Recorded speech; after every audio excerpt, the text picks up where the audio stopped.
21 de agosto de 2015. São Paulo dá vexame.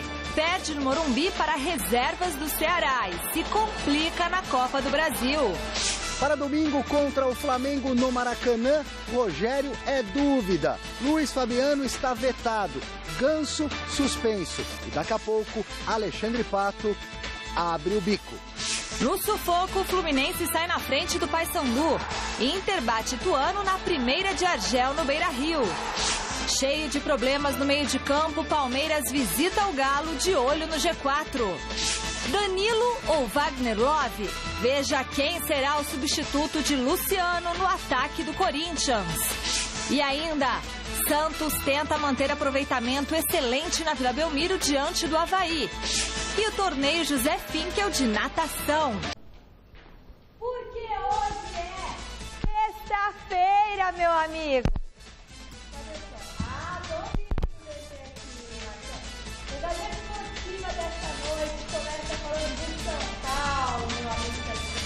Minha amiga, ou melhor, vamos falar do Ceará, né? Que sem 9 titulares derrotou o tricolor no Morumbi por 2-1 no primeiro confronto das oitavas de final da Copa do Brasil. Quem diria? O Godoy diria isso, né? Um empate na próxima quarta-feira ou até mesmo uma derrota por 1-0 dá à equipe cearense uma vaga nas quartas de final. Já o tricolor precisará vencer por 2 gols de diferença ou devolver o placar de 2-1 para levar a decisão para a disputa de pênaltis. Veja como foi o vexame são paulino na reportagem de Alexandre Silvestre. Garoa, frio e o pior estava por vir para os 13 mil são paulinos presentes no Morumbi. A organizada cobra a reação imediata após o vexame para o Goiás. Protesta antes da partida, quebrando uma tradição. Ignora jogadores e treinador. Não grita os nomes em troca de uma exigência. Osório também quer empenho. Só raça não basta. Ele abre mão do rodízio. Escala o que considera o melhor 11 disponível. Lembrando que Rogério Ceni é ausência porque está machucado. Mas mexe no posicionamento de algumas peças para vencer o Ceará na Copa do Brasil. Time que segura a lanterninha da Série B do Brasileiro. Michel Bastos, agora de segundo volante, coloca Pato para correr aberto lá na direita. Alexander, como diz El Profe, põe Luiz Carlos para trabalhar. Luiz Fabiano, na ponta, acha espaço para Carlinhos, como se fosse centroavante, brigar na zona do agrião.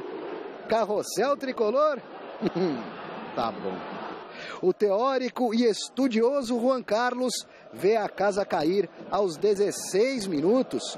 Defesa desatenta e Rafael Costa, em condição legal, abre o placar para o vovô. O São Paulo experimenta de longe, com Michel, Bruno e Carlinhos novamente se enfiando entre os becões. Enfim, Pato retorna para o lado esquerdo, onde se sente à vontade. Por dentro, Ganso pouco produz. Quando pega bem na criança, é aplaudido. Doce ilusão. O São Paulo pede pênalti, pressiona e a mão visível na bola é a do goleiro do Ceará, afastando o perigo. Na saída para o intervalo, revolta.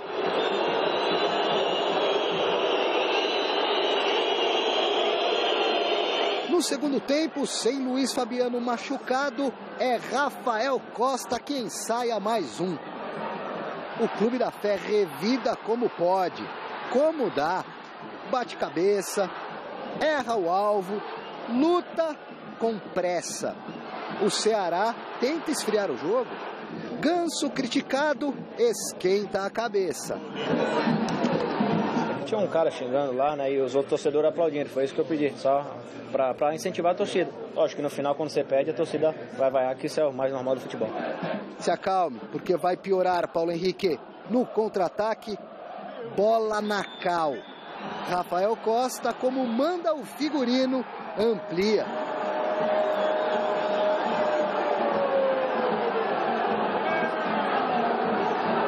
O São Paulo responde em seguida. Golaço de Pato.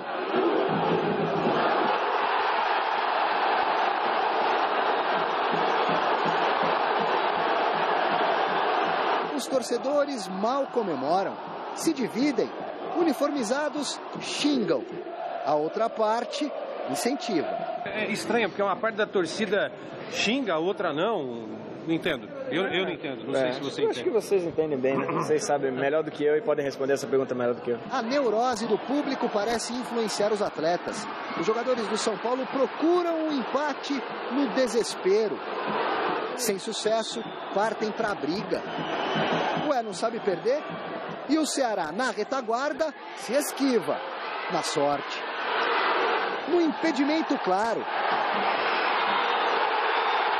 No preciosismo. Na falta de, sei lá, de calma, de tudo. Futebol tem dessas coisas, mas a gente, como eu falei, a gente teve inúmeras chances de gol, parece que a bola não queria entrar, né? Acho que um bate-rebate, bola na trave, bola atravessa a grande área do Ceará. Quando não é o dia para a bola ir pro gol, não acontece isso. Quem merece elogios, hein? Claro, a equipe modesta, humilde, praticamente sub-20 do Ceará. Vitória histórica em cima do São Paulo aqui dentro do Morumbi por 2-1. E agora o professor Osório que se vire para o jogo da volta semana que vem no Castelão. O futebol agora nos cobra tudo e não temos sorte nos jogos. Hoje eu creio que criamos muitas oportunidades suficientes para ganhar hoje, mas futebol é assim.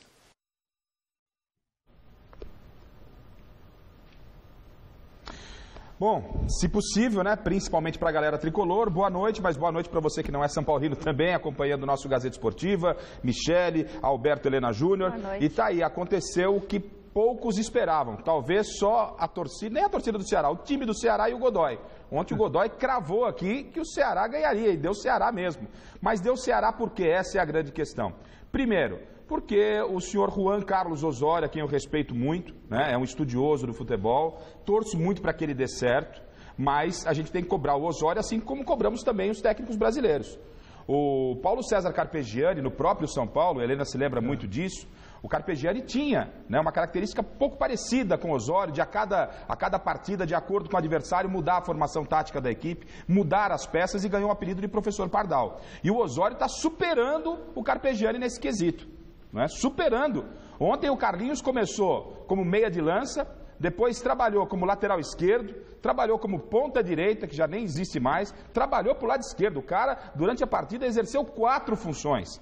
Não é? O futebol moderno, ele permite isso. Quando você tem um Barcelona, que você tem um elenco que se equivale tanto entre titulares e reservas, é possível. Agora, num futebol como o brasileiro, que você tem um elenco, vai de 11, 12 bons jogadores e alguns reservas que se equivalem, a história é muito complicada. E a cultura do nosso futebol é uma cultura de resultados. Se ela é certa ou errada, é uma outra questão, mas é uma cultura de resultados. E os resultados últimos do São Paulo são resultados vexatórios e vergonhosos. Você perde para o Goiás por 3-0 no Morumbi, já é um mico muito grande. Aí você perde para o time reserva do lanterna da Série B, que é o Ceará, mesmo com o São Paulo criando oportunidades. O São Paulo está pagando um mico muito grande. Há alguma coisa além, no meu entendimento, além de um mau futebol apresentado pelo São Paulo lá dentro. Não chego ao ponto, Alberto, de dizer que pode ser os jogadores querendo derrubar técnico. Isso existe no futebol, mas não sei se é o caso, até porque os jogadores ontem pouco falaram desse tal de rodízio. Do jeito que está sendo feito esse rodízio pelo Osório, no momento que atravessa o São Paulo, eu particularmente sou contra. E se o Osório não abrir o olho, o destino dele pode ser mesmo a seleção do México. Boa noite, Helena. Boa noite. Você citou o caso do Barcelona. O Barcelona, ele não toma conhecimento do adversário. Não interessa para o Barcelona, há 4, 5, 6 anos é assim. Não interessa como é que joga o adversário, qual é o jogador mais importante, ele vai lá e impõe o jogo dele. E mexe muito pouco no time. Faz alterações de acordo com as necessidades. Posto isto, não vamos mais misturar as bolas, São Paulo, com o Juan Carlos Osório, chegou a ter alguns bons momentos, péssimos outros, como aquele jogo contra o Goiás. Aquele sim foi uma tragédia, do ponto de vista de responsabilidade do treinador, porque o time estava uma mixórdia, não dava para entender nada e foi dominado pelo adversário, tomou um vareio, tomou uma goleada. Praticamente uma goleada, um resultado clássico. É contra um time que está caindo, né? Está lá embaixo. Bom, ontem o São Paulo dominou o jogo de cabo a rabo, criou um monte de oportunidades, meteu bola na trave, aliás, num lance esquisitíssimo, né? Desse menino que chegou aí, do colombiano, Guizal. Ele deu uma furada e depois acertou a bola na trave, no travessão. Mas o nosso querido amigo, o Juan Carlos Osório, ele precisa entender que o rodízio é um recurso, não é um dogma, não é uma obrigação, não tem que ser porque tem que ser. É um meio, não um fim. É um recurso, é um meio, não é um fim. E mesmo quando faz ou fizer esse rodízio, não tem os jogadores nas suas respectivas áreas de trabalho e que eles operam melhor. Concordo que tem que haver uma versatilidade maior no jogador brasileiro, está muito especializado e tal, mas isso ele vai fazer com o tempo, nos treinamentos, com experiência, uma de cada vez. Calma, companheiro, tem tempo para fazer a coisa direito. Mas pelo que eu tenho visto aí do time de São Paulo, eu acho que o clima entre os jogadores não está muito bom. E hoje na entrevista do Pato eu senti um pouco isso. Ele falou, está todo mundo trabalhando pelo time e tal, mas aí você vê aquela briga do Ganso com o Carlinhos, o Ganso com a torcida. Eu não sei, eu acho que o clima entre os jogadores... É só uma coisa, o Ganso que anda meio nervosinho, chutando copinho, o cara paga o ingresso, o São Paulo não ganha do reserva do Ceará, ele briga com a torcida, pô. Quem tá errado? Você tá de brincadeira, né, Ganso? Bom, vote na enquete. Peraí, eu não concordo nem com nenhuma palavra dita pelo meu querido Carlos. Claro. Boa. É o seguinte, o Ganso é um dos únicos jogadores de futebol que tem o São Paulo. Cara que sabe jogar bola. Essa torcida, ela vibra com o cara que joga a bola para a lateral, que dá carrinho. Essa torcida contribuiu decisivamente para o São Paulo ter esse comportamento ontem. Ao começar a vaiar o time, quando o time estava em cima do adversário, precisava muito mais de serenidade do que para ter precisão, né, do que ficar ali apavorado, apressado, que provoca erro. E aumenta o erro, aumenta a torcida, enchendo o saco e o time não resolve. Mas metade do estádio estava a favor do São Paulo, metade estava contra, né? Bom, vote na enquete que está no ar no site gazetesportiva.net. Nós queremos saber o seguinte, glorioso João Batista, que é o nosso diretor. De quem é a culpa pelo momento ruim do São Paulo? Você acha que é do técnico Juan Carlos Osório? É dos jogadores? É da diretoria? É da torcida? É de nenhum deles? O que está faltando? É sorte ao tricolor? Então você vai entrar lá no site e vai votar. Alberto Helena Júnior. É tudo isso. É tudo, todas as alternativas. Isso, mais o comportamento da torcida. A torcida do São Paulo já expulsou do Morumbi. A torcida não tem, eu que coloquei. Mas eu estou acrescentando. Eu que acrescentei também. Então, eu estou acrescentando. A torcida do São Paulo expulsou o Maicon do São Paulo, que é um dos raros meias armadores que tem no futebol por aí. Um cara que assentava o jogo no meio de campo. Entende? Mas como ela quer, o cara que dá carrinho, que cabeceia a trave, sabe? Ela expulsou o Maicon, que está fazendo um belíssimo trabalho no Grêmio. Virou ídolo no Grêmio. Com um monte de meias ali. O Douglas, que é outro meia que também a torcida não gosta, porque não dá carrinho, porque não xinga a banda lá atrás até o Kaká eles mandaram embora, lembra? Antigamente. Aí agora bom, já mandaram também o Denilson. Bom, então, Garrafa, de quem é a culpa pelo momento ruim do São Paulo? Você acha que é do técnico Juan Carlos Osório? Você tem que falar sim ou não? Só dele não. Dos jogadores? Da diretoria? De nenhum deles? E o que está faltando é sorte ao tricolor? Não, da diretoria. Da diretoria. De tudo isso é a diretoria? Diretoria, acho que assim, para resumir, cada um tem a sua parcela, mas quem contratou o técnico foi a diretoria, quem contratou os jogadores foi a diretoria. Essa diretoria pegou o Ganso, que o Helena gosta tanto, já em decadência no Santos, e o Ganso, respeitando obviamente a opinião do Helena, fosse tão bom, teria ido para a Europa, por que não foi? O Ganso do Santos era um, esse Ganso do São Paulo é outro, que ele sabe jogar bola, sabe, mas que ele não tem decidido nada a favor do São Paulo, e são opiniões que a gente coloca por aqui, não tem decidido nada. Bom, final do programa a gente dá o resultado da enquete, mas 2 jogos completaram a primeira rodada das oitavas de final. Veja os gols. No Maracanã, mesmo com Ronaldinho e Fred em campo, o Fluminense teve trabalho para vencer o Paysandu. O primeiro gol do Flu veio apenas no segundo tempo. Gustavo Scarpa cruzou na medida para Magno Alves, que botou para dentro. O Papão chegou ao empate nessa bela cobrança de Pikachu. Só aos 48 minutos que os cariocas chegaram à vitória. Após a zaga afastar mal, Renato pegou bonito e mandou no ângulo do goleiro. Golaço. Final 2-1 Fluminense. E na estreia de Argel no Beira-Rio, o Inter precisou apenas de 3 minutos para bater o Ituano. Vitinho, contando com o desvio da zaga, fez 1-0.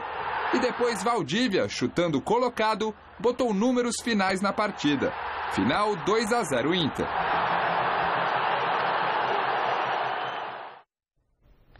Rapaz, eu liguei a televisão ontem para ver o Ronaldinho Gaúcho. Opa, vamos ver lá ele fazer umas coisas. Ele deu um passe de peito pro Fred. Mais nada. Só. Em contrapartida, tinha aquele menino, lateral direito, Pichaco, do Paysandu. Pikachu. Olha, rapaz, o que joga esse menino. Ele é lateral direito, mas não é lateral direito, parece o Paulo Baia. Jogador moderno. Ele é um jogador de futebol, como sempre foi. Jogador que joga em qualquer posição, boleiro e tal.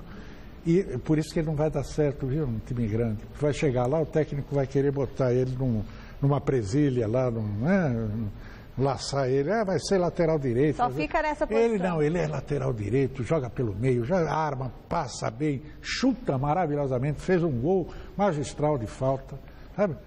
Beleza, de 23 anos de idade só. Muito bom. E o Palmeiras já se interessou por esse lateral e na oportunidade, foi no ano que o Palmeiras estava aí, fez um ano horrível, tanto que ficou seriamente ameaçado pelo rebaixamento, e eu critiquei a possibilidade da contratação do Pikachu. Nem tanto pelo futebol que ele jogava, só que no momento que vivia o Palmeiras, numa crise danada, não adianta você contratar o Pikachu, que não é ele que vai tirar o time de uma situação complicada. É um jogador de composição do elenco, é um jogador que pode chegar. O Fluminense não garantiu a classificação, porque jogar lá em Belém do Pará, no Mangueirão, é complicadíssimo, 2-1, não é um resultado que deixa o Flu muito perto da classificação. O Internacional já encaminhou bem, 2-0 lá em Porto Alegre, vem aqui no Novelli Júnior e acho que garante a classificação.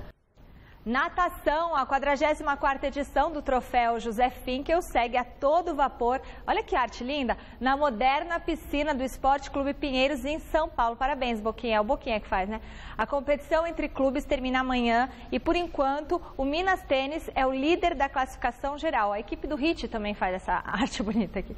A repórter Marina Paniza acompanhou as provas de ontem e conversou com nomes de peso da natação brasileira. O 4º dia do troféu José Finkel de 2015 quase terminou com derrota para Joana Maranhão. E tudo por um erro inesperado.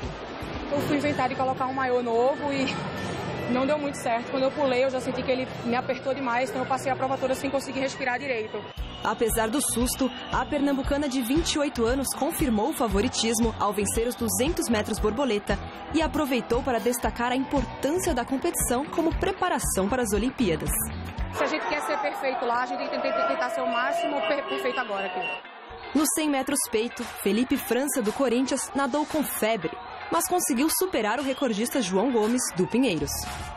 Eu realmente estava suando frio em casa, estava deitado, estava mal, só não estava pior porque eu estava tomando remédio 6 em 6 horas, mas eu nadei com 38 de febre e de temperatura, calafrio, dor no corpo, mas sei lá o que aconteceu, só Jesus mesmo. Apesar da derrota para o corintiano, João Gomes tem muito o que comemorar. O nadador de 29 anos voltou às águas após 6 meses de suspensão por causa de doping. De olho nas Olimpíadas de 2016, ele garante que voltou para ficar.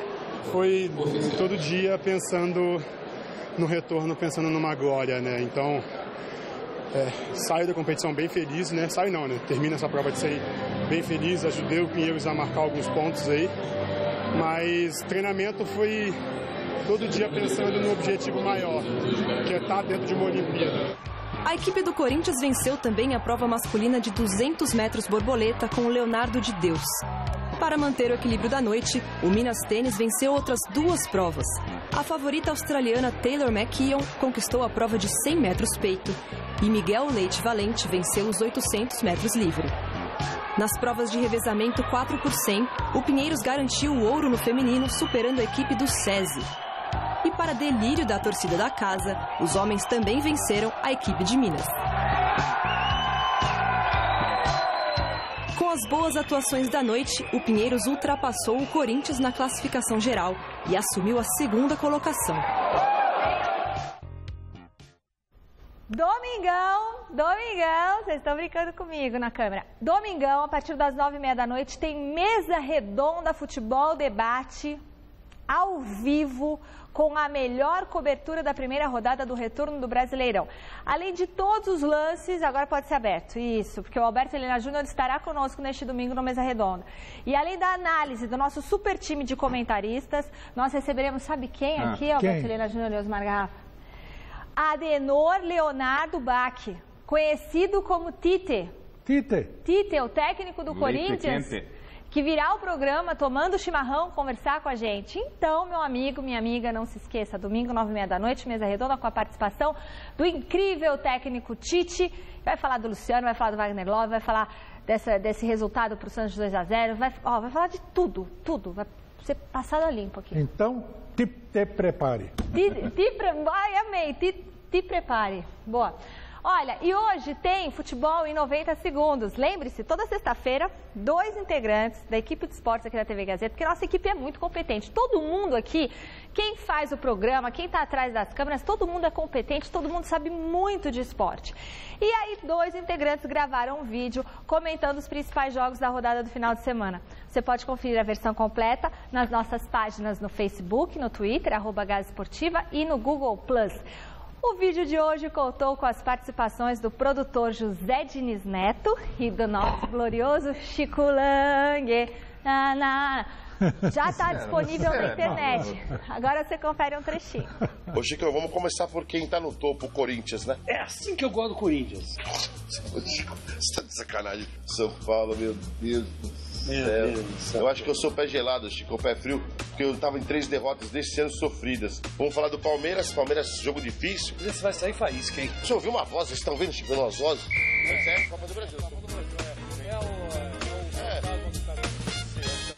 Bacana. Bom, olha, o que não é bacana foi um caso de violência contra 2 jogadores do Juventude que assustou a cidade gaúcha de Caxias do Sul. Ontem à noite, os atacantes Maílson e Jô tiveram o carro em que estavam atingido por um tiro na saída de um restaurante. Segundo os atletas, eles só não foram atingidos por sorte. A suspeita é de que torcedores do Caxias, rival do Juventude, tenham cometido o crime, provavelmente porque no clássico entre as 2 equipes da cidade, que aconteceu no último dia 9, Maílson, que já jogou no Caxias, teria provocado os torcedores do ex-clube. Desde então, ele vem sofrendo ameaças dos rivais. Eles registraram um boletim de ocorrência e devem prestar depoimento na semana que vem, mas muito assustados disseram que querem deixar a cidade. Em nota, o Juventude se disse perplexo com o ocorrido e diz que está prestando suporte jurídico e apoio emocional aos atletas. Os jogadores viajam com o resto do elenco a Campinas, onde o Juventude enfrenta o Guarani nesse final de semana, mas não devem atuar. Que situação horrível, né? O futebol tá virando cloaca de psicótico, né? De bandido, o que é isso, Os caras não têm o que fazer na vida, eles vão lá e justificam-se como torcedor. Bandidos se escondendo atrás de clubes de futebol, isso é lamentável. Verdade. Hora de falar da Série B. 2 partidas abrem nesta noite a 20ª rodada. A arte aqui, João Batista. Aê! O Criciúma recebe o Mojimirim às 7 horas em Criciúma. Às 9h30 no Arruda tem Santa Cruz e Macaé. Amanhã acontecem mais 6 jogos, todos às 4h30. Bahia e América Mineiro jogam na Fonte Nova. O Bragantino enfrenta o CRB em Bragança Paulista. O Boa Esporte recebe o Atlético Goianiense em Varginha, terra do ET. E em São Luís do Maranhão tem Sampaio Corrêa e Vitória. O Luverdense encara o Náutico em Lucas do Rio Verde e em Osasco jogam Oeste e ABC. E fechando a rodada, o Botafogo recebe o Paysandu domingo às 11 da manhã lá no Engenhão e às 4 da tarde o Ceará enfrenta o Paraná em Fortaleza. Confira agora como vai ser a rodada deste final de semana no Brasileirão.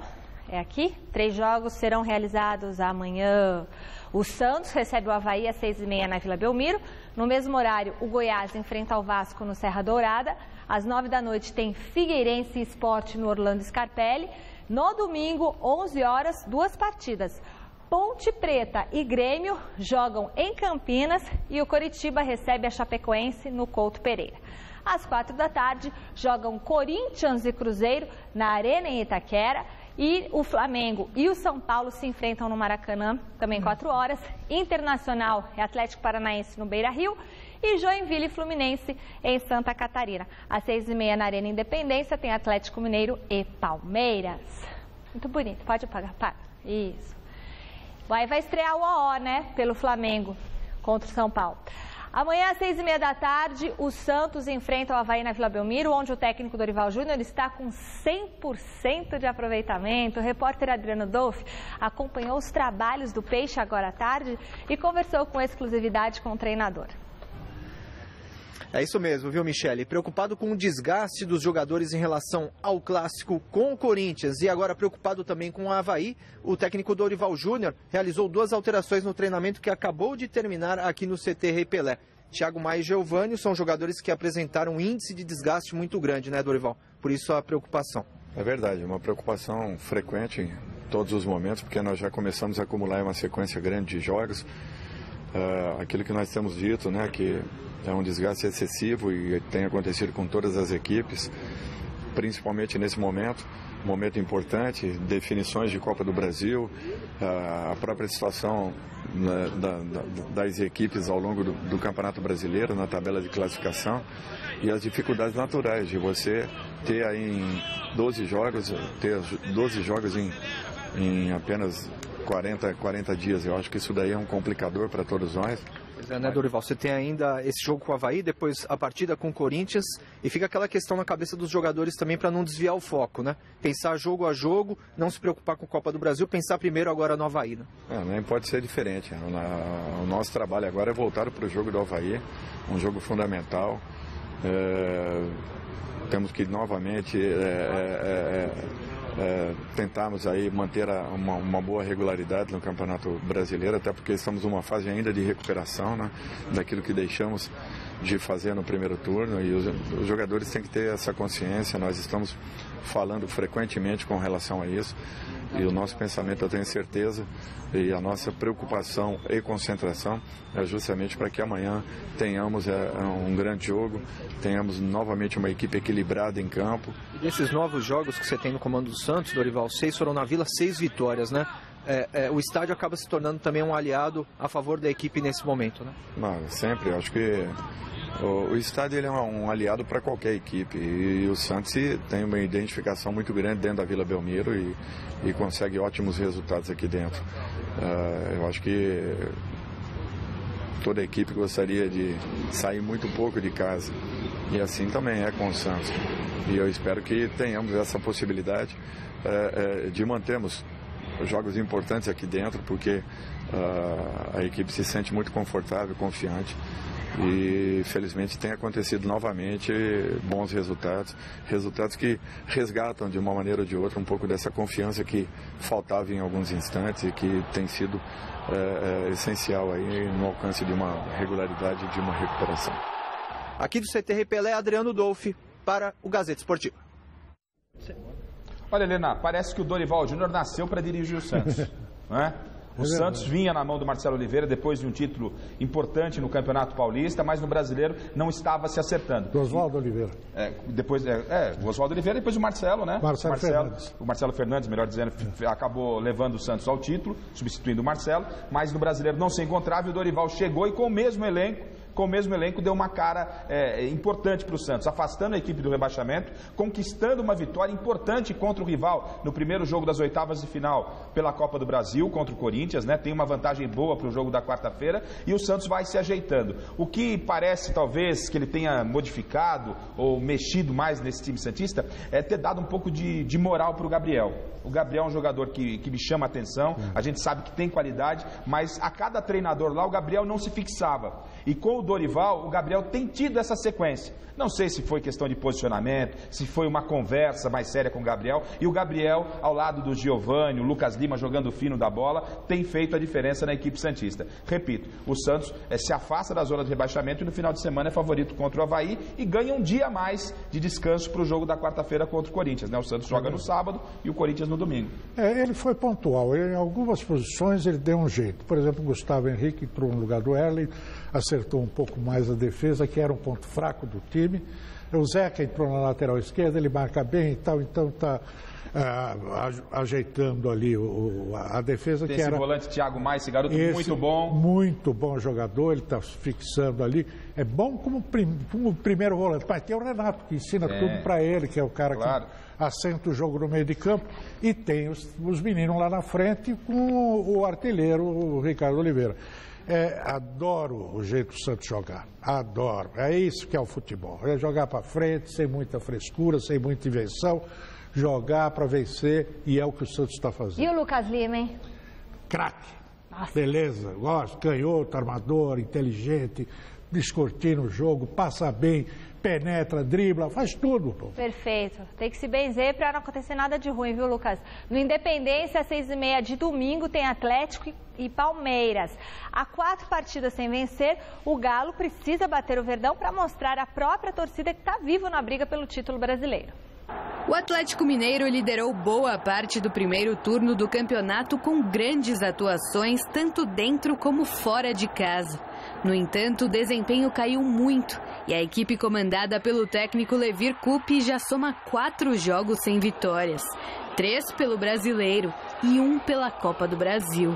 Para tentar dar uma chacoalhada no elenco, a diretoria apresentou nesta quinta-feira o lateral esquerdo Mansur, ex-Vitória. Quero ser muito feliz aqui nesse clube, né? É um clube de muita tradição, conhecido mundialmente. Então pode ter certeza de que eu vou dar o meu melhor para que eu venha ajudar ao Atlético Mineiro conquistar esse título, porque eu sei que o foco é esse. Muitos podem ser apontados como os motivos da queda no aproveitamento do Atlético Mineiro nas partidas. Mas, segundo os jogadores, salto alto e excesso de confiança não estão entre eles. Quanto a essa parte de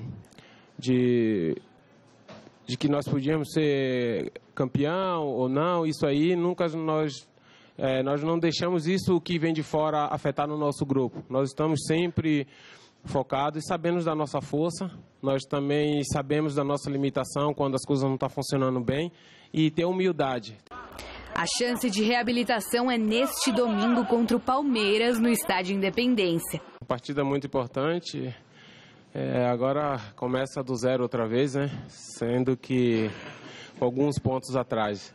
E nós temos a consciência disso, um clássico do futebol brasileiro, e nós estamos muito motivados com essa partida, e bom que vamos iniciar esse segundo turno em casa, com o apoio do nosso torcedor, e começar com o pé direito esse segundo turno aí para, no final dele, estarmos mais felizes do que agora.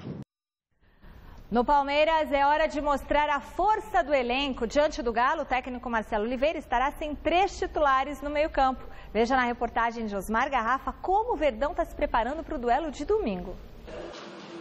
Neste final de semana, teremos o início do segundo turno do Campeonato Brasileiro. O Palmeiras vai estrear nesta etapa contra o Atlético Mineiro em Belo Horizonte. E o técnico do Verdão sabe que para sonhar alto na competição, o time terá que estrear com o pé direito. Expectativa grande, né, de começar o turno e ter uma sequência boa de jogos e somar pontos, né, trazer pontos de fora, continuar com um bom aproveitamento em casa, ter a consciência de que em algum momento nós descuidamos aí, poderíamos estar numa situação até melhor. e ajustar o time. A minha preocupação, o meu cuidado agora é ajustar o time. Mesmo 9 pontos atrás do líder Corinthians, Marcelo não vê como missão impossível levar o Verdão à conquista do título. Tem os dois ângulos. Se você pensar 9 pontos hoje, está um pouco distante. Se a gente lembrar que tem 57 pontos a serem disputados, né, do segundo turno, aí você cria uma expectativa muito maior, até porque acontecem surpresas, então o Palmeiras tem que estar mais firme, mais regular e não perder oportunidades tão boas quanto perdemos recentemente quando tivemos 3 derrotas consecutivas. Para a partida contra o Galo, Robinho, contundido, continua fora. Para piorar, além de Gabriel, o técnico Marcelo Oliveira também não vai contar com Arouca, que está machucado. Não é uma lesão tão grave, a gente tem expectativa de, se não na quarta-feira, no próximo domingo, que ele possa estar à disposição. O Atlético, Helena, vem numa ligeira queda, é claro, ainda uma equipe acertada, uma equipe bem dirigida pelo Levir, mas não vive o seu melhor momento e o Palmeiras pode tentar tirar proveito lá em Belo Horizonte, quem sabe voltar com pontos de lá. É verdade, o Atlético vive uma trepidação como o Palmeiras viveu até a semana passada, então não dá para prever o que vai acontecer. Hora de falar do Corinthians, o nosso contato agora é diretamente com o CT Joaquim Grava. Onde está ele? Cadê ele? Põe ele aqui. Aê! Alexandre Silvestre. Hoje está com a cabeça meio quente, né, Silvestre? Então, tu foi acompanhar um treino do Timão, que domingo enfrenta o Cruzeiro na Arena em Itaquera. Boa noite para você, Silvestre. Cabeça quente, Michele, trabalho dobrado, São Paulo de manhã e Corinthians à tarde. Olha só, o Timão será por 45 minutos domingo diante do Cruzeiro em Itaquera pelo Campeonato Brasileiro, um pouquinho tricolor.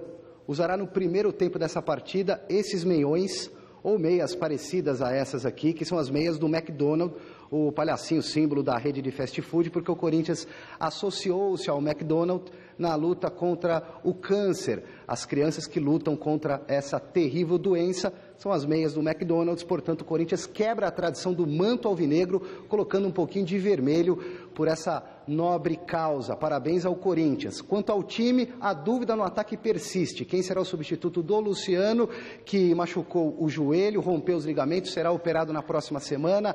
Wagner Love em má fase ou Danilo improvisado como centroavante? Ele que já atuou nessa posição, por exemplo, no começo do ano, quando o Guerreiro esteve suspenso na Libertadores da América.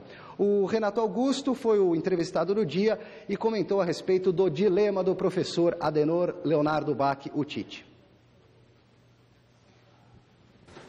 A gente vinha vencendo antes do Luciano entrar. A gente estava brigando entre os 2, 3 primeiros. Então, nós vamos continuar brigando. É uma perda muito grande, principalmente pelo momento que o Luciano vinha passando. Principalmente porque a gente estava até tentando trabalhar a cabeça dele e ele estava dando uma resposta muito boa. Então, eu acho que o grupo sentiu bastante, mas não dá tempo de lamentar. Então, temos algumas opções, né? Aí fica a escolha do Tite. E quem entrar, com certeza a gente vai ajudar e com certeza vai voltar a fazer gol. O Danilo é um cara de retenção de bola, não é um cara de profundidade, é um cara que joga normalmente, quando ele está de centroavante, joga nas costas do volante, é um outro estilo. O Wagner já é um jogador de profundidade. Então, por um lado você ganha profundidade, do outro lado você perde. O Danilo tem uma bola aérea impressionante. O Wagner já não é tão alto. Então, cada um tem seus prós e seus contras e o Tite vai pesar. O Renato também já atuou nessa função, pivôzão ali enfiado entre os zagueiros, no comando do ataque, em alguns momentos da carreira dele, mas julga não ser necessário nesse momento, até porque o meio de campo do Corinthians está funcionando muito bem, então a briga fica mesmo entre Wagner Love e Danilo. A definição sai no treinamento de amanhã, na véspera do jogo contra o Cruzeiro, Corinthians líder do Campeonato Brasileiro. Mais de 40 ou quase 40 mil ingressos vendidos para esse jogo do domingo e mais de 31 1.000 ingressos vendidos para o jogo contra o Santos, a volta de oitavas de final da Copa do Brasil, quarta-feira, também em Itaquera. E que aquele torcedor mais fanático não implique com a meia, né? A causa é nobre. Michele. Tá certo, Alexandre Silvestre. Muito obrigada. Boa noite para você. Bom descanso. Osmar Garrafa, você quer fazer uma pergunta, né, Silvestre? Vai de Wagner Love mesmo, né, Silvestre? Não, a dúvida persiste, Wagner Love ou o Danilo. Hoje, por exemplo, os titulares apenas correram, fizeram a academia e os reservas foram para um trabalho em campo reduzido, com Wagner Love e Danilo, um em cada time, mas reservas misturados. Então a definição sai no treinamento de amanhã, Garrafa. Tá certo, tá aí o Tite tendo que reinventar o Corinthians novamente, Michele. Tá certo. Obrigada, Silvestre. O Flamengo vai enfrentar o São Paulo no Morumbi sob o comando de um novo treinador. Está de volta ao rubro-negro depois de uma rápida passagem pelo clube em 2003. O substituto de Cristóvão Borges foi apresentado ontem na Gávea e não conseguiu esconder a alegria de ganhar uma nova chance no clube do coração. Ele bem que avisou. Quando estava no Palmeiras, Oswaldo de Oliveira comentou que tinha um desejo de voltar ao Flamengo. Não demorou muito e o sonho se tornou realidade. Um dia eu quero voltar ao Flamengo, sim. Um dia. Depois dessa minha passagem aqui no Palmeiras ou de outras passagens, eu não sei. Porque eu tive uma passagem no Flamengo que eu não gostei. Foi a única vez que eu me demiti de um clube, foi no Flamengo. Eu não quis profetizar de forma nenhuma, mas de qualquer maneira sempre foi uma intenção, uma ambição, um desejo muito grande de voltar ao Flamengo, de escrever finalmente uma história vitoriosa aqui, né? É um clube que eu tenho a maior estima, tenho um carinho muito grande e tenho a felicidade de novamente estar aqui.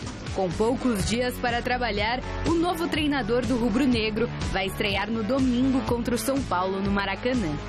Domingo também é um jogaço importantíssimo, a gente não pode esquecer. Esse é o senão, um senão que nos impõe o futebol, né? Eu gostaria muito de ter tempo de iniciar uma temporada, de trabalhar diante dos meus princípios, da forma que eu gosto, mas é a situação que se apresenta e eu não vou fugir dela, eu vou tentar superar, vou fazer todo o esforço que eu puder, que a minha capacidade me proporcionar, para conseguir fazer um trabalho a contento que me dê condições de ter essas vitórias às quais eu me referi. Olha, Helena, que o Osório se mire de exemplo, neste momento, o Flamengo. A cultura do futebol é, se os resultados não vêm, troca-se treinador, né? E no São Paulo não é diferente, não foi diferente no Flamengo, saiu o Cristóvão, chegou o Oswaldo. O que complica para o São Paulo nesse final de semana é que toda troca de treinador é natural. A boleirada se coça. Né? A boleirada se coça. Tá aí o Vasco que trocou de técnico, veio o Jorginho, é lanterna do campeonato, pegou o maior rival e meteu uma sabugada de 1-0. Então, o Flamengo vai vir babando para cima do São Paulo. Torço muito para o Oswaldo, primeiro pela pessoa que ele é e segundo pelo bom técnico que é. É importante ter o Oswaldo entre os melhores clubes do futebol brasileiro. O Oswaldo é um técnico competente, acho que vai dar uma boa cara para esse Flamengo, torço para ele. É um jogo complicadíssimo para o São Paulo no final de semana. Sem dúvida nenhuma, inclusive porque não vai jogar o Ganso. Agora, é o seguinte, esse Oswaldo Oliveira é muito bom, treinador, é um sujeito digno, né? E que merece toda a sorte do mundo. E você falou que a cultura do futebol brasileiro, cada derrota mandar o técnico embora. Isso não é cultura, é incultura. Incultura. Por esse princípio. É falta de cultura. Vendo por esse prisma, sim. Bom, voltamos a falar do São Paulo, que deu aquele vexame perdendo do Ceará por 2-1 no primeiro confronto das oitavas de final da Copa do Brasil. Que horror, meu Deus do céu. O repórter Alexandre Silvestre, que estava lá no Coringão, foi conferir de manhã como foi a sexta-feira do Tricolor. O Pato rende bem, aberto pela esquerda. Ontem começou na ponta direita. Também atuou enfiado entre os zagueiros. E o gol só saiu quando ele estava na canhotinha, cortando para dentro e finalizando. A minha mudança foi treinada, foi 2 dias de treino pela direita, eu treinei 2 vezes, vocês não conseguiram ver, acho, porque vocês chegaram talvez depois do treino. Foi treinada, o Osório conversou comigo, eu falei que sim, poderia jogar, como o Carlinhos falou que poderia jogar na outra. Jogada importante que não impediu a derrota por 2-1 para o Ceará na Copa do Brasil. Resultado que tirou o sono do artilheiro tricolor. Tentei dormir, saí do doping ontem, acho que era umas 2 horas da manhã, aí fui para casa, fui dormir às 4h30. Hoje cedo, reapresentação. Domingo contra o Flamengo no Maracanã pelo Brasileiro, Renan Ribeiro deve ser mantido na meta. Osório dá moral para ele, mas espera pela recuperação de Rogério Ceni. Dores na virilha, dúvida. Desfalques confirmados? Ganso, suspenso com 3 amarelos, e Luiz Fabiano, lesão no joelho, 1 mês mais ou menos no departamento médico. Sendo assim, Pato deve ser escalado como centroavante. Se eu tiver que jogar naquela posição, eu vou jogar. Fui para a seleção de centroavante, então não vejo nenhum problema de jogar na frente. Vai depender do professor Osório decidir quem vai jogar. Na direita, na esquerda ou centralizado?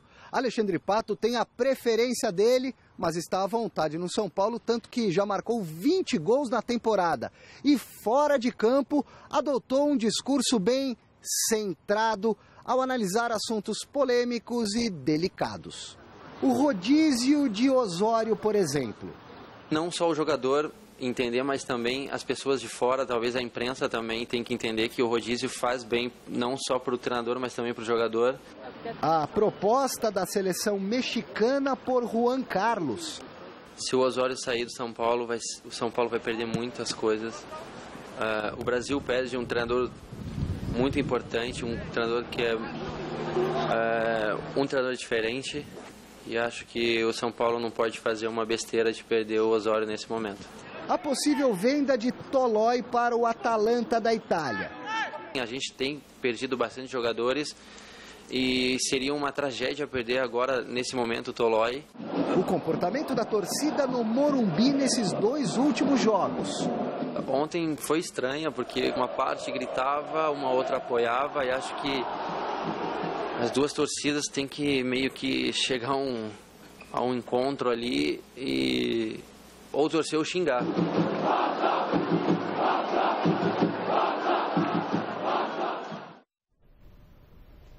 Aí, Helena, o Pato, a gente, enquanto via a reportagem, né? O Osório é um cara estudioso, um gentleman na acepção da palavra, um cara educado, um cara que é um estudioso. Mas, ô cara pálida, o Pato não achou o lugar, você não achou o lugar do Pato lá pelo lado esquerdo? Aí o senhor fecha o treinamento, ô Pato, eu quero você jogando aqui na direita. Deixa o Pato na esquerda, Osório. Osório, deixa o Pato na esquerda, não inventa, Osório, por favor, vai. Realmente. Não é possível.